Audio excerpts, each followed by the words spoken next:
Hey all, and welcome back today. If you're new here, it's great to have you. Grab a snack, get comfy, because today we're diving into a story that's affecting millions of American families, a battle over food benefits, a government shutdown, and a big courtroom twist that just changed everything. So, let's unpack this together. Alright, so here's what's happening. The federal government is still shut down, and that means funding for a lot of essential programs has been frozen. But one of the biggest concerns right now is about food, specifically the SNAP program. You've probably heard of it. It's what most people call food stamps, officially known as the Supplemental Nutrition Assistance Program. More than 42 million Americans rely on it to put groceries on the table every month. That's not just numbers. Those are families, seniors, and kids who depend on this support to eat. Now, during this shutdown, the Trump administration said it didn't have the legal authority to use emergency funds to keep SNAP running into November. Basically, the USDA, the Department of Agriculture, claimed that it couldn't tap into its $5.25 billion contingency fund because Congress hadn't passed a new budget. So, states were told to pause November benefits until further notice. And that left millions of people wondering, how are we going to buy food next week? But not everyone agreed with that decision. A bunch of states, nonprofits, and advocacy groups took the administration to court. They argued that the USDA did have the power and the duty to use those emergency funds, especially when people's basic needs were on the line. Think about that for a second. When the government shuts down, should food assistance just stop? Or should emergency funds be used to make sure no one goes hungry? Well, this week, two federal judges answered that question, and their message was loud and clear. In Rhode Island, Judge John McConnell ruled that the Trump administration must use the contingency funds to keep food benefits flowing. And in Massachusetts, Judge Indira Talwani went even further, calling the administration's position deeply flawed. She said the law doesn't let the government play politics with people's meals. At one point, she even criticized the idea of letting Americans drop dead over a budget fight. Yeah, she really said that. So, what does this mean?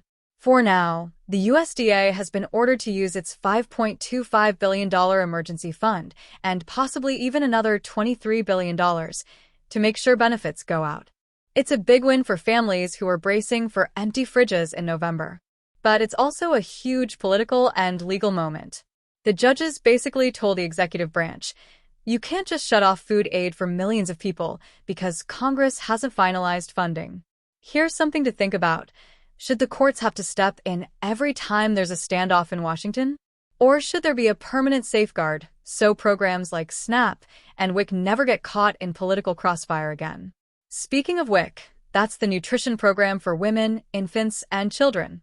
It's in trouble too. The USDA has been moving money around just to keep it alive, including hundreds of millions from tariff revenues. But that patch won't last forever. Some states are trying to use their own funds to keep it going, but most can't. Without congressional action, both SNAP and WIC could be in serious danger in the coming weeks. Now, the Trump administration argues that paying benefits without an official budget violates federal spending laws, basically saying they can't spend money Congress hasn't approved. But critics say that's a technical excuse, and that contingency funds were literally created for emergencies like this.